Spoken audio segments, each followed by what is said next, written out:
Hello and welcome to New Frontiers on CCTV International. I'm Ji Xiaojun in Beijing, and today we're starting a brand new series called Chinese Civilization.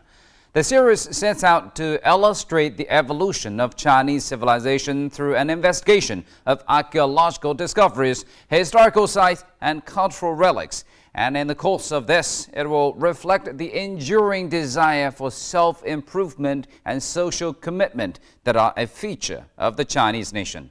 In today's program, we'll be going back to the dawn of Chinese civilization. 5,000 years ago, the Yellow River gave birth to Yan Di, the Yan Emperor, and Huang Di, the Yellow Emperor. It was then that people here first started to call themselves Chinese.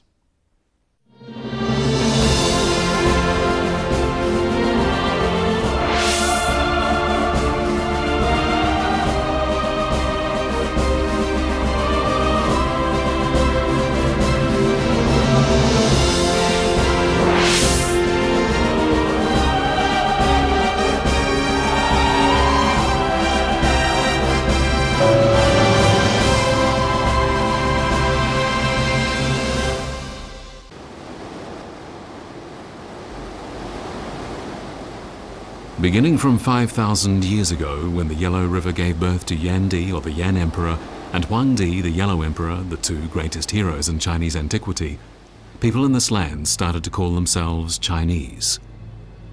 With the seeds of civilization planted 10,000 years ago sprouting, growing, and blooming in the Central Plain, the development of Chinese culture was gathering momentum. A great nation was about to be born.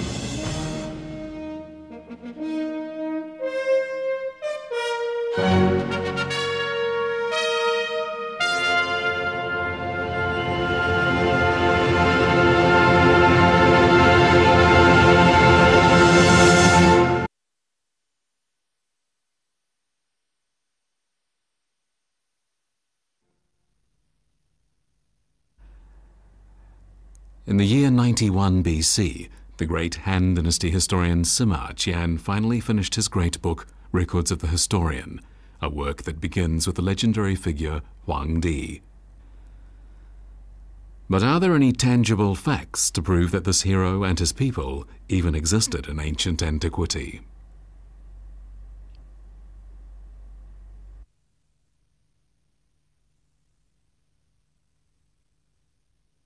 司马迁呢，写《史记》，它是个通史，是吧？是讲中国整个的历史。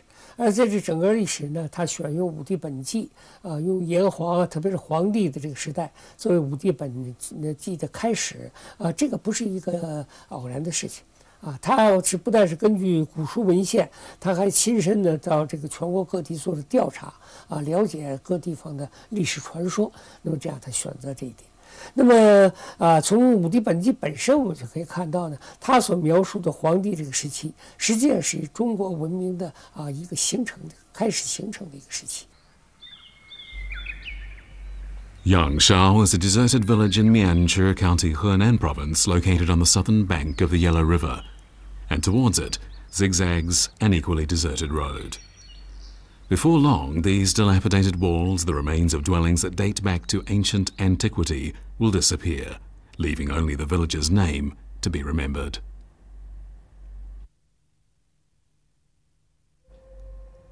The first significant clue about the identity of this place was discovered by Swedish geologist Johan Andersson. In 1921, Andersson made a second visit to the area around Yangshao in the hope of finding fossils of vertebrate animals, but instead, he noticed certain unusual soil strata from which he and his scientist associates unearthed a pile of stone tools and pieces of pottery.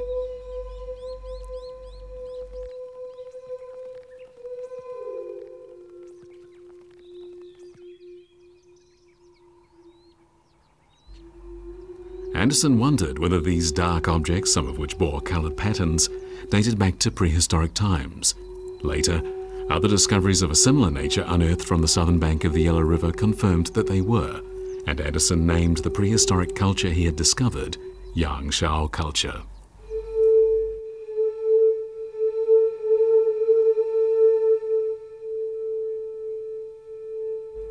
After comparing the finds from Yangshao culture with ancient color pottery from Central Asia and Europe, Addison noticed that there were many similarities.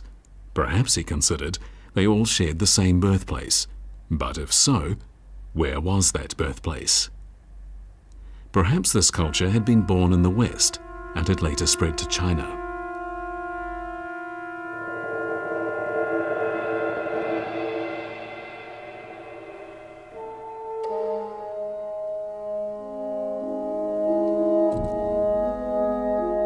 Did Chinese culture originate in China's west and later move eastward? To answer this question, a number of Chinese scholars turned their eyes to Shandong province in China's central plain, hoping to locate the roots of Chinese civilization, a civilization native to Shandong, neither foreign nor from China's west.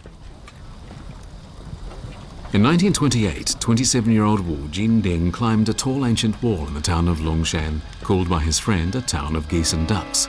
Perhaps Wu Jinding wondered this area had needed a town for geese and ducks in ancient times and was somehow related to ancient history. In the grey earthen stratum in a cliff in Longshan, he found some pieces of shiny glazed pottery, all a very dark black. Not long after, two teams headed by Li Ji and Liang Siyong carried out separate archaeological investigations, and what they found revealed a mysterious culture never before known. This previously unknown culture was characterized by shiny black pottery objects that were entirely different from the type found in Yangshao, and so they named this culture Longshan culture. The discovery shocked the established belief that Chinese culture had come from China's western regions and suggested instead that it had been based on the Central Plain. In 1934, Li Ji and Liang Siyong's findings were published in a book titled Changzi Ya, the first archaeological field report ever published in China. The defining characteristic of Longshan culture is its finely crafted black pottery, and so for a long time, all prehistoric cultural relics found wherever black pottery was present were regarded as belonging to Longshan culture. The pottery craftsmanship required to make these black pottery items was indeed impressive. For instance, among the pottery objects found was this amazing black pottery cup. It weighs just 50 grams, is 1 millimeter thick at the thickest point, and astonishingly is just 0.3 millimeters thick at the thinnest, thinner than an eggshell. This type of pottery is thus called eggshell pottery, and even making it today is unimaginable to contemporary pottery craftsmen.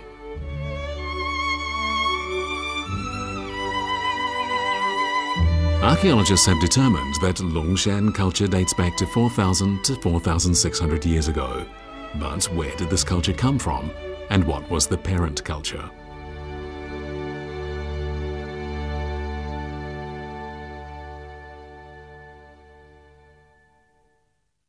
The significance of the discovery of Longshan culture was that it put paid to the established belief that Chinese civilization had come from the West. Instead, it seemed to have originated on the Central Plain. In 1959, a site was discovered with more than 100 ancient tombs dating back 6,000 years. This previously unknown ancient culture was given the name Dawenkou.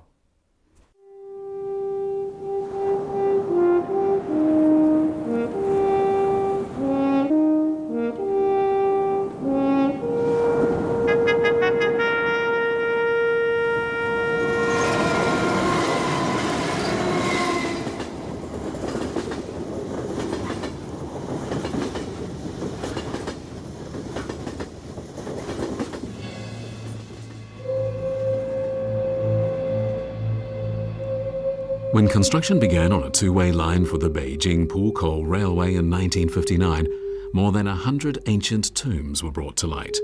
Their occupants had remained buried undisturbed for 6,000 years.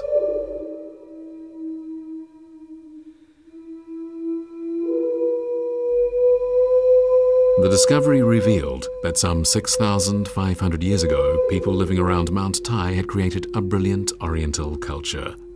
This newly discovered ancient culture was given the name Dawenkou culture.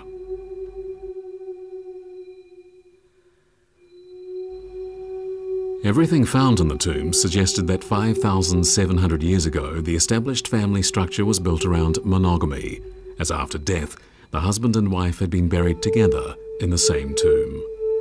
It was also clear that equality inside the clan had been abandoned. Inside the tombs of the rich were large numbers of beautifully crafted pottery objects, while inside those of the poor were just a few coarsely made objects. Archaeologists were puzzled by a particular kind of mysterious burial object found in these tombs that looked rather like a modern-day gun shell. Some scholars felt it likely that the patterns carved on these were China's earliest written language. Others concluded that one of the patterns meant sunrise from the east.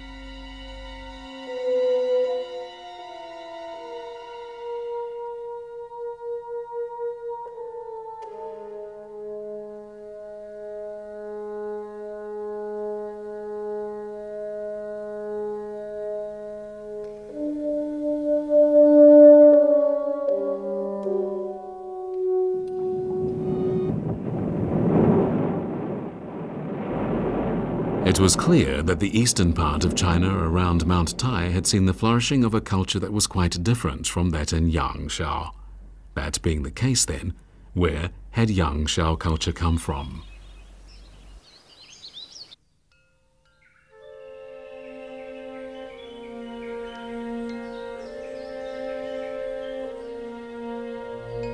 Legend has it that Huang Di was the leader of a great tribe called the Cathay, while Yan Di, who was Huang Di's cousin, was the leader of another great tribe.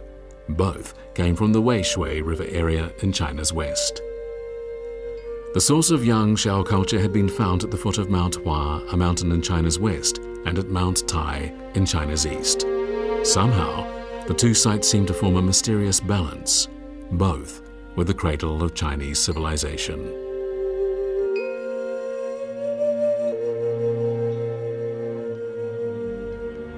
About 6,700 years ago, a branch of Yangshao people came to the foot of Mount Hua and there made their home.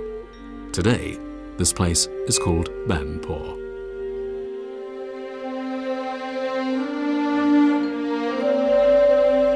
In 1954, the mysterious veil masking the face of the Banpo people was finally lifted.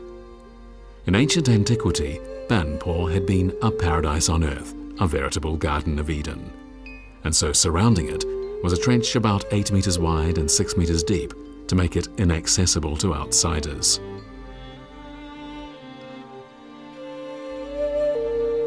These are the remains of a typical living area in ancient times of a type that was very common along the Weihe River. The people living within were cut off from the outside world. Most such communities consisted of around 100 dwelling rooms housing a total of around 500 people, all of whom lived by growing what we call today millet. About 8,000 years ago, people living on the eastern Taihang Mountains had developed the species of millet from wild grass.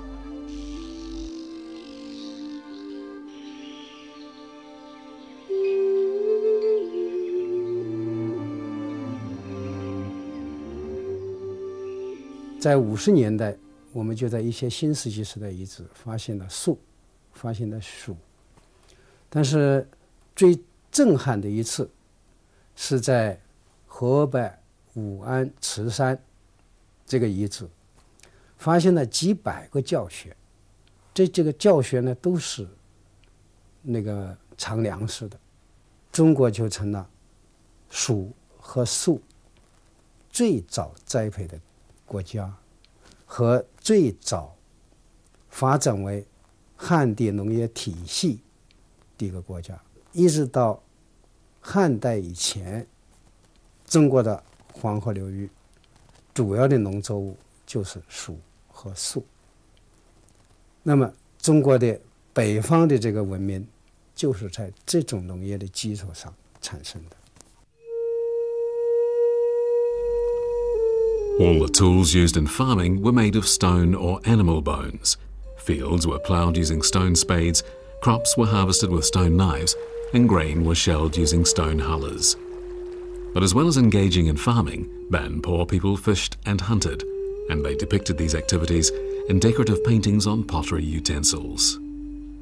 Red paint can still be seen inside this inkstone that belonged to some unknown artist. This pottery pot with a small mouth and pointed base required considerable ingenuity to make. When lowered into water, it automatically falls to receive water, and when full, rights itself. Banpo people knew how to make creative use of the principles of gravity and balance.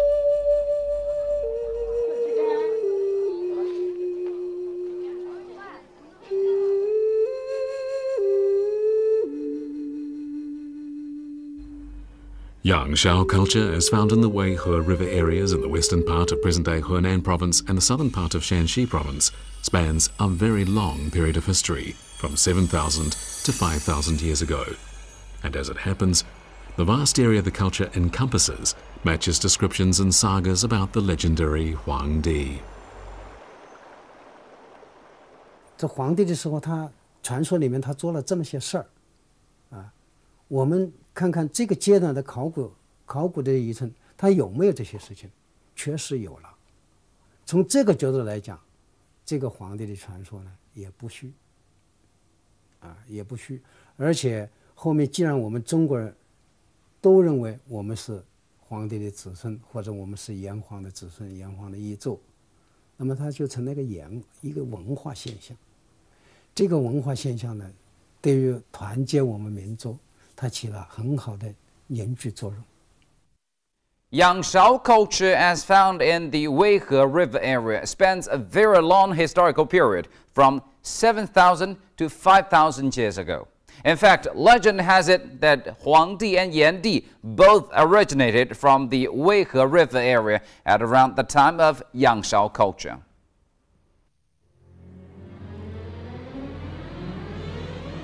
A branch of Yangshao culture spread north along the Fenhe River east to the Yellow River, where it met another developed culture, now named Hongshan culture, in the northern part of present-day Hebei province. After conducting field research in a place called Hongshan in Chufeng City in Inner Mongolia in 1908, Chinese and foreign archaeologists decided to name what they had found Hongshan culture.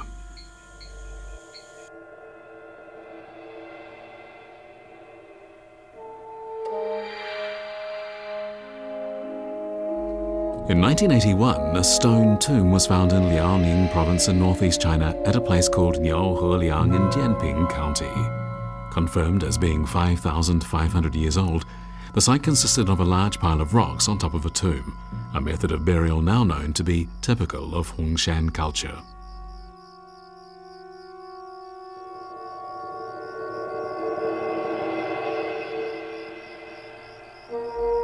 When the huge stone slab and the dust of history were removed, a number of surprising finds were revealed.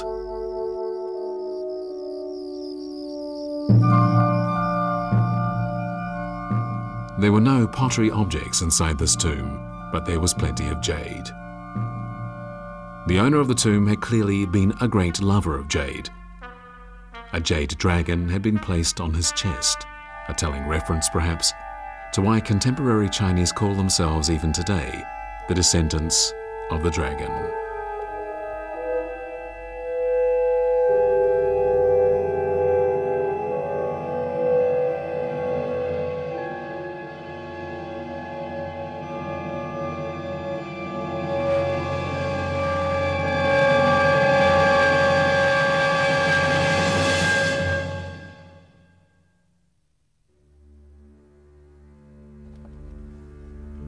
This is a world of stone built on top of a mountain by Hongshan people who believed that by doing this, the dead could get closer to heaven.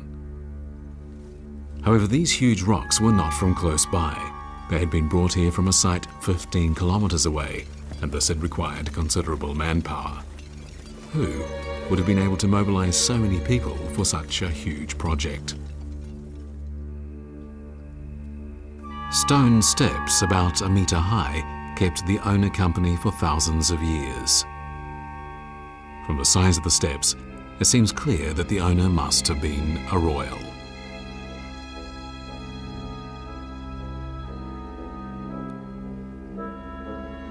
The triple ring stone altar is particularly interesting. The diameter of the outer ring is exactly twice that of the inner ring. This is probably the result of observations of the orbit of the Sun during points in summer and winter using the traditional Chinese calendar. Is this evidence of the discovery of astronomical principles 5,000 years ago.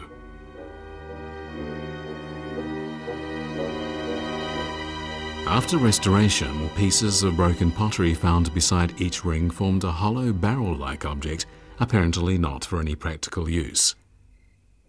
It would appear this object was used for some kind of religious purpose, perhaps communicating with heaven.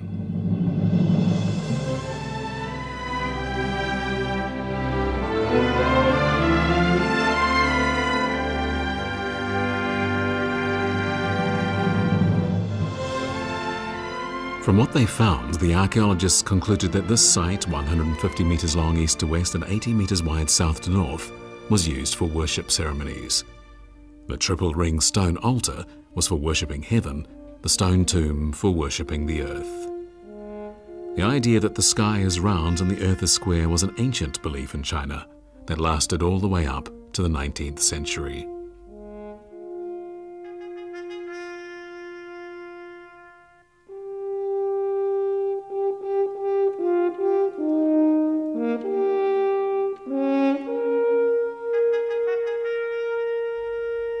In Hongshan culture, the coffins for the dead were made of stone.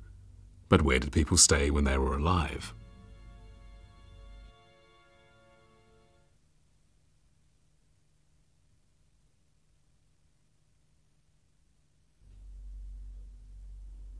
In woods close to the site, pieces of clay sculptures and the jawbones of a bear were found. The proportions of the broken pieces caused the archaeologists to be astounded at the size of the original sculptures, as the highest had been 5 meters tall. The sculptures had slender fingers, round shoulders and well-developed breasts, all suggesting they'd been part of a group sculpture depicting a number of women. Further studies disclosed that this place had been a temple housing a goddess.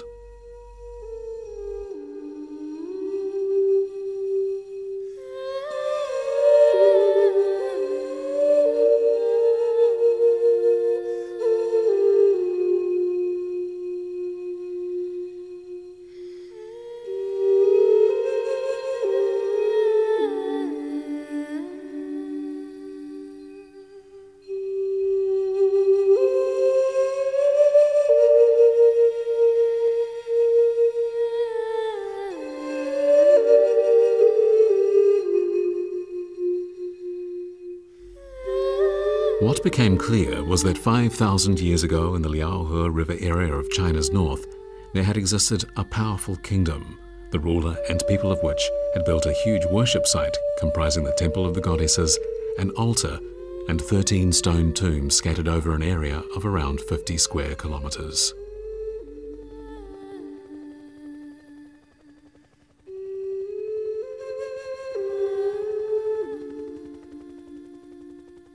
近年来呢，我们更多认识到，中国自古以来是一个多地区、多民族的国家，是吧？它在不同的地区、不同的民族，都对于呢我们共同的这个传统文化的形成起着很重要的贡献和作用。不仅是在黄河流域，我们看还有长江流域，还有这甚至更南的地区。 是吧？往北的话呢，你比方说这个辽河流域也很重要，甚至于更北的地区。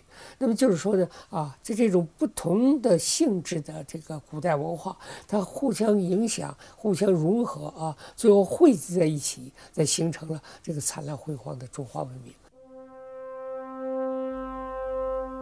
While the Yellow River area and the other areas in China's north were developing their own cultures, the Yangtze River area in China's south quickened its steps towards the era of civilization. Two distinct regions claim to have given birth to Chinese agriculture. It was along the Yellow River that the first corn and millet were grown, and the Yangtze was the birthplace of rice cultivation. Well, we've seen something of the cultures that emerged along the Yellow River in the north. As for the Yangtze, we'll examine this progress towards civilization in our next episode. And please stay tuned. Thank you for staying with us on today's New Frontiers. I'm Ji Xiaojun from CCTV International. Bye for now.